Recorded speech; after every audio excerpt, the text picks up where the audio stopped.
Hello, this is Digital Accessibility, the people behind the progress. I'm Joe Walensky, the creator and host of this series. And as an accessibility professional myself, I find it very interesting as to how others have found their way into this profession. So let's meet one of those people right now and hear about their journey.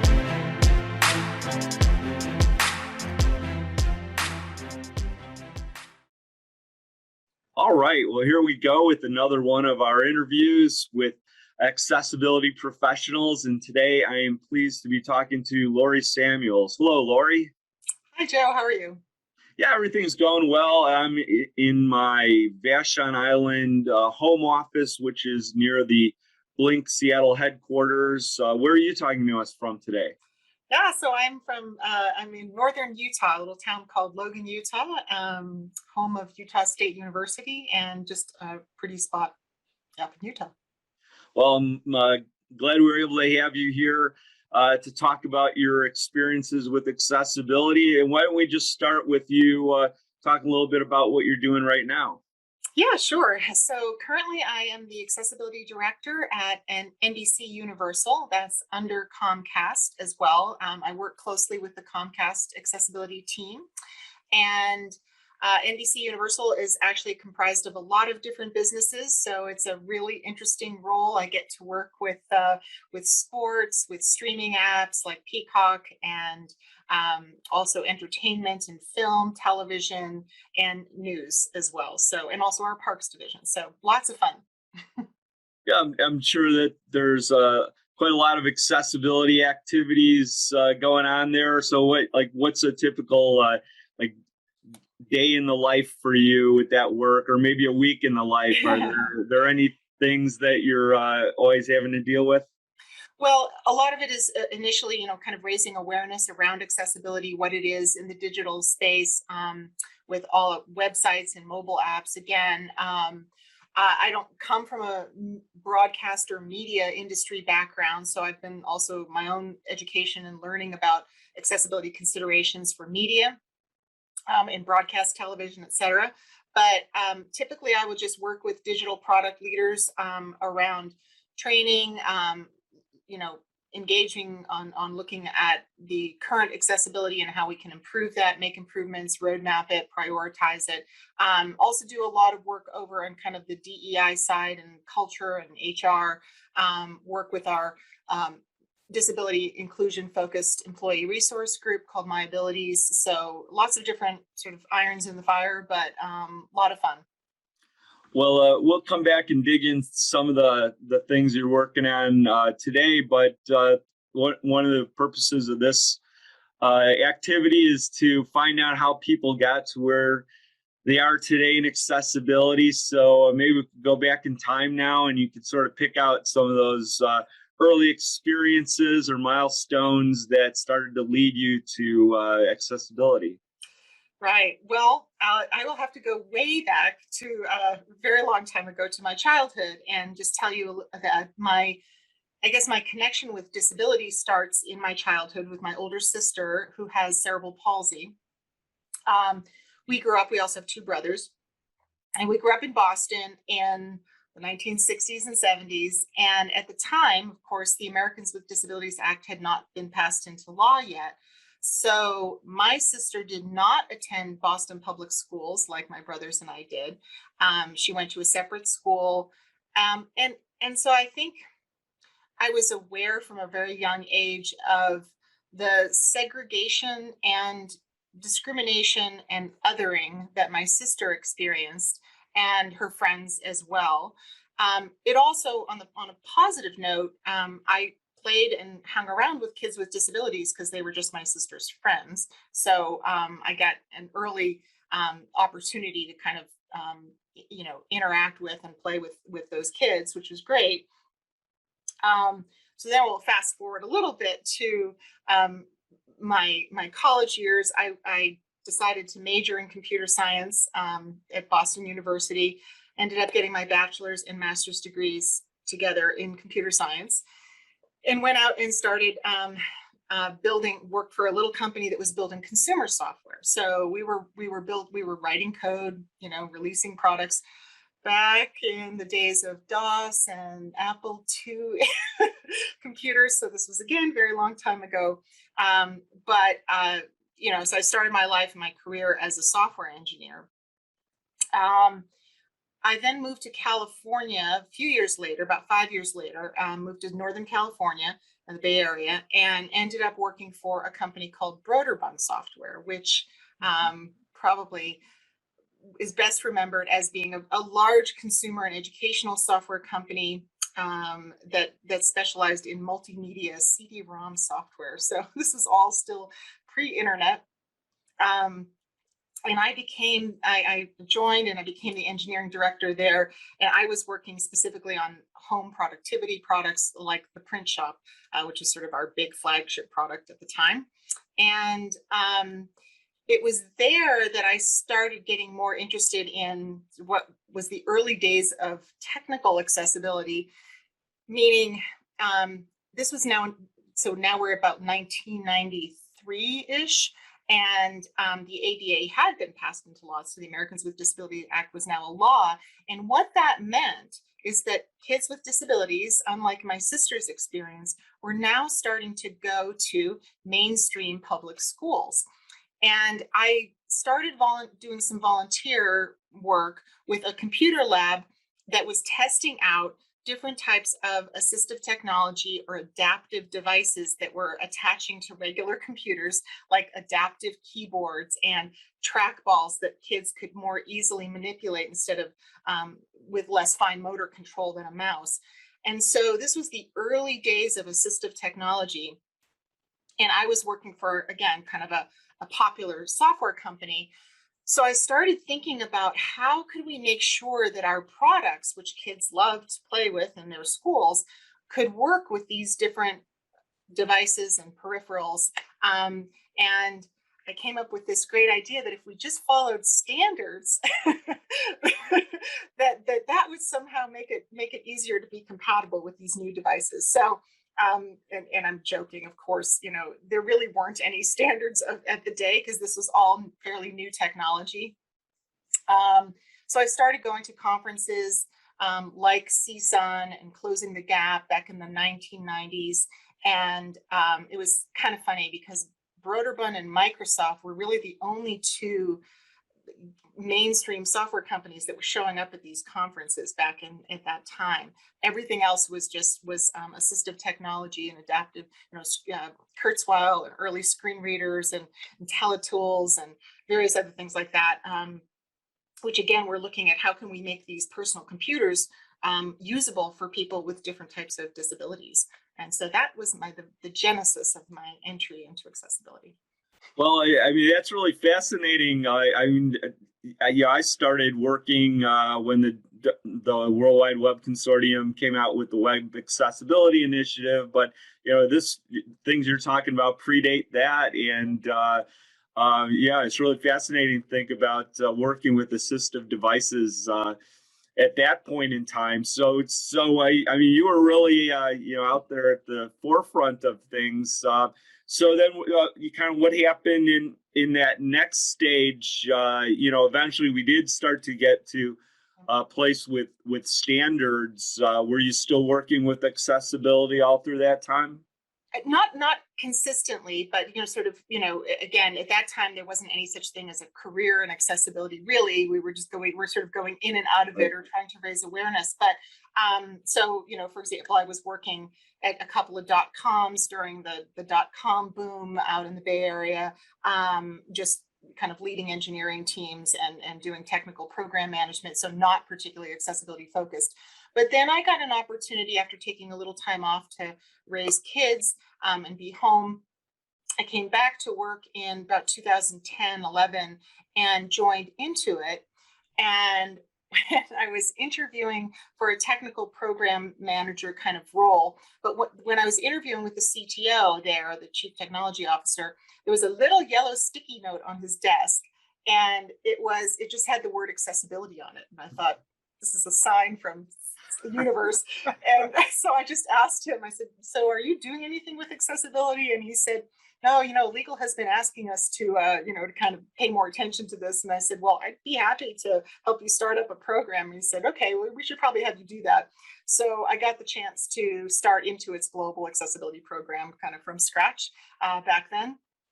And that further kind of just cemented my interest and passion and love of all things accessibility. So I got to do that at Intuit. We had some, wonderful progress and projects I got to work on there.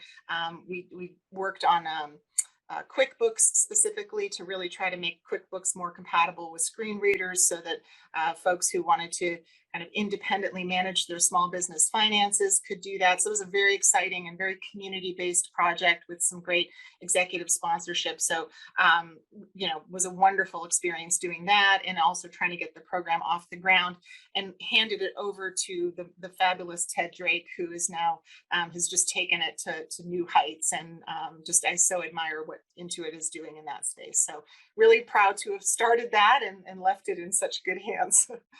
Yeah, well, I'm looking forward to have an appointment scheduled with Ted Drake for next month, so I'm looking forward to that. And Ted, I say hi. I hadn't known about that relationship, so that's great. I love the anecdote about the sticky note with accessibility, because those little things sometimes are the pivots that change so much. And then you mentioned the person that you were interviewing with at the time. It brought up the compliance issue, and of course that's where a lot of organizations, maybe the C-suite, first starts to seriously think about it. But then we know that there's so much possible return on investment for people that maybe have been shut out of using digital products and services. And so Yeah, absolutely. I'm sure Intuit was able to reap the benefits from that as well.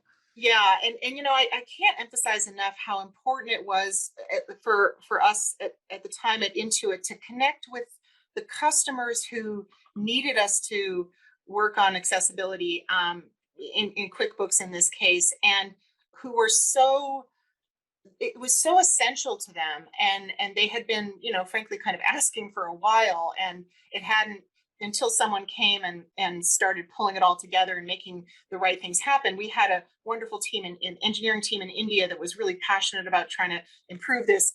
But what it really struck home to me was, we need to bring the voices of disabled customers to the table and make sure that they're heard by leadership, because that was what turned things around. Once leadership understood that they were, there was a segment of their consumer base that they weren't serving well, it really changed things. I mean, again, to their credit, to the leaders' credit, to take that seriously and actually invest in fixing it. So that was a great experience. And after Intuit, I got the opportunity to join Microsoft as a consultant and worked in different product organizations there entirely in accessibility. So again, I've sort of seen this transition where accessibility has become a field that you can work in, which is great. Didn't used to be, but now it is, and I'm just really feel so privileged that I get the opportunity to do that, and grateful for that.